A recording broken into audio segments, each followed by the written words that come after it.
Welcome back to Shifting to Solids. Today we're going to be talking about the curve pattern 3D feature in Onshape.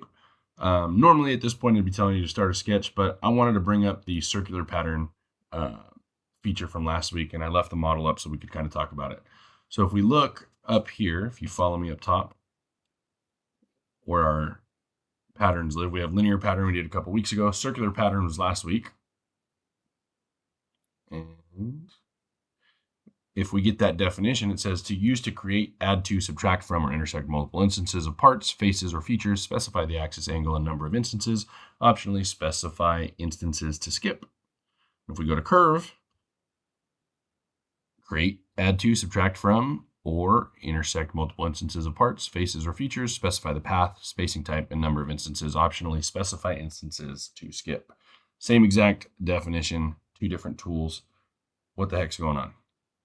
Well, if we look and we kind of think about it, a circle is a curve, but a curve isn't necessarily always a circle. It's a bunch of pieces of circles broken up. Way too much math for what we're doing. But if we look at what I did with my circular pattern, we'll click that circular pattern 1.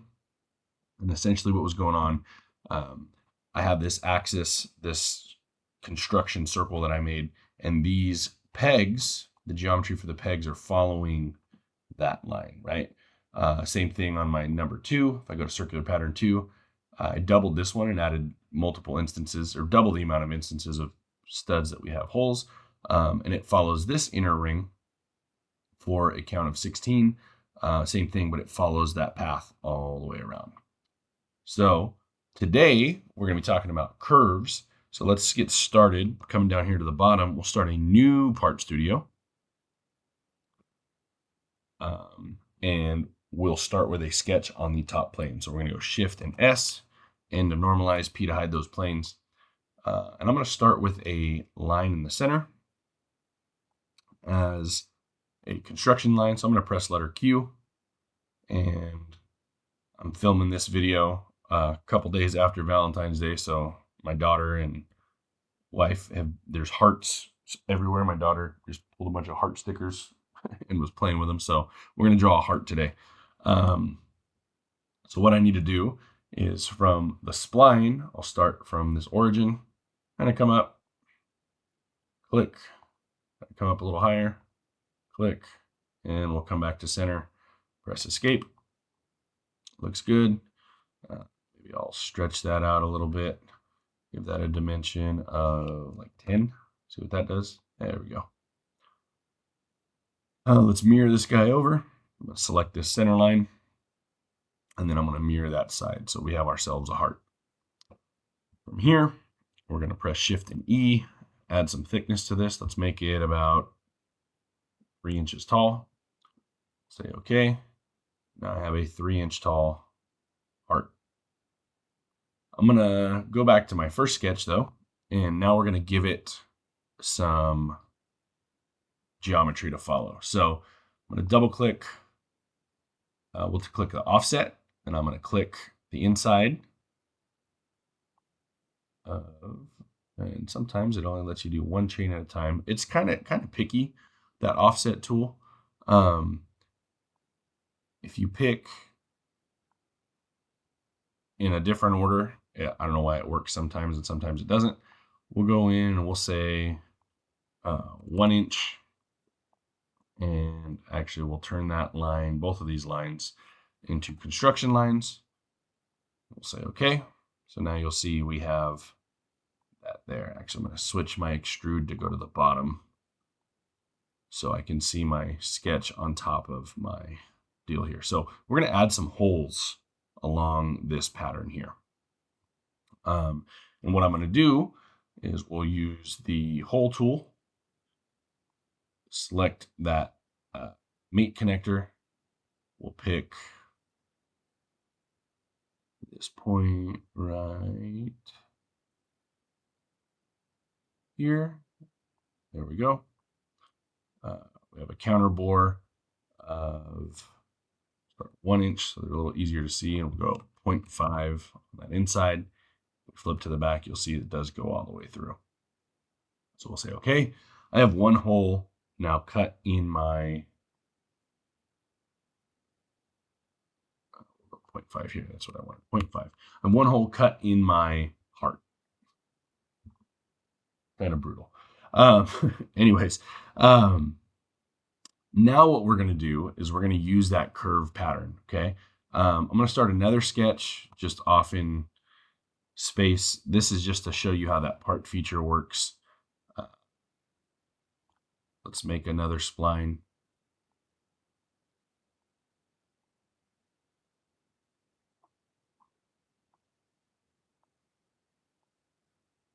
End at that origin.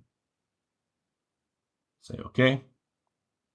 Now if I use this curve pattern tool and it's saying part pattern, well, what's the part? Part number 1. And I want a pattern along this path. Okay, you'll see it puts one at the beginning, one at the end because it's equal spacing.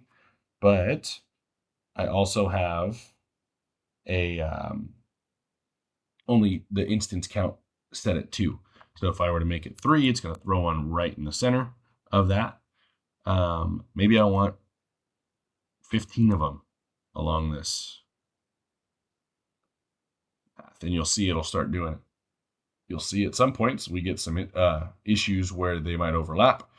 Maybe you're making a pattern for, maybe you're cutting stuff out. I know I've seen some really cool like gate and grate designs where people make like holes for like drainage or for just light to come through. Well, I want to skip some instances. So maybe I don't want this one and I don't want that one because of the way they overlap. I'm able to do that by using that skip instance. I can go tangent to curve. I can go normal to face. And locked, I haven't really messed with locked and normal to face too much. Everything I need seems to work with a tangent. And usually it's always based off of what you did it on the original drawing. So we'll say okay. And you'll see now I have all these patterns kind of thrown in there. I'm going to change this pattern from a part pattern, and we're going to go to a feature pattern. Okay. So this time I'm going to shut this off. I don't need that extra spline. This time I'm going to use my counter bore tool. My hole tool is going to be the feature that I'm going to pattern, and I'm not going to put 15 holes in there. I won't skip anything. But the path that I'm going to follow is this path. And I want maybe 6 holes. That looks all right. Okay.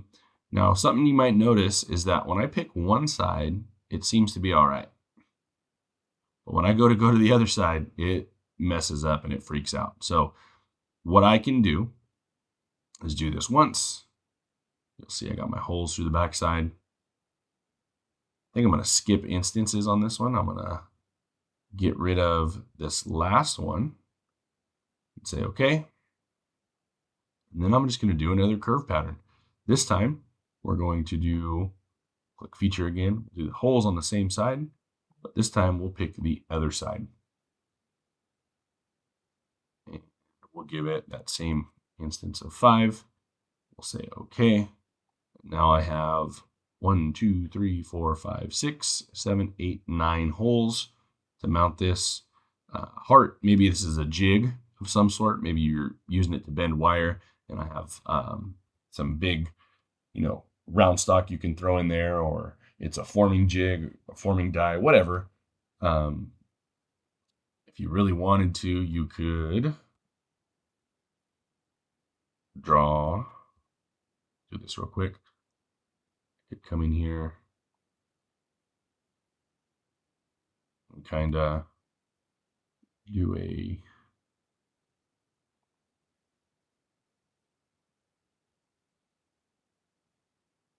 arc of some sort. We'll do a bigger one. We'll do 3-point arc. Like this. About there. Make that vertical with that. And I'm going to make a path. Doesn't need to be perfect. We're using it as like a cookie cutter shape. Extrude this guy. We'll say remove through all. now, shut those sketches off. I have something I might be able to like 3D print on my printer, maybe mill it out, whatever you want to do, it's there for you.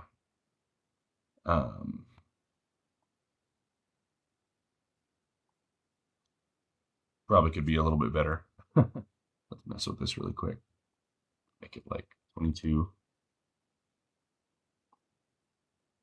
Have this. Okay. Origin.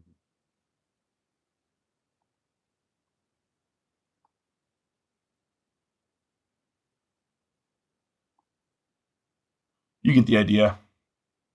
But I'm able to make whatever kind of changes I would need, or I wanted to do that. So that's how that curve pattern works. It's a little bit different than circular pattern, but remember, circles are for circles, curves are for curves. At the end of the day, pretty easy. Personally, like I said, if I were to do this, I would just draw those circles where I needed them in here. I guess the benefit of using the curve pattern is that it's going to put them equidistant to one another, so you don't have to figure that math out. But here we have our curve pattern, and this is circular pattern examples. So that's going to do it for us today. Tune in next week, and we will do my favorite feature in any CAD program, the mirror tool. It saves you so much time, so much effort, and that'll do it for us. See you guys next week.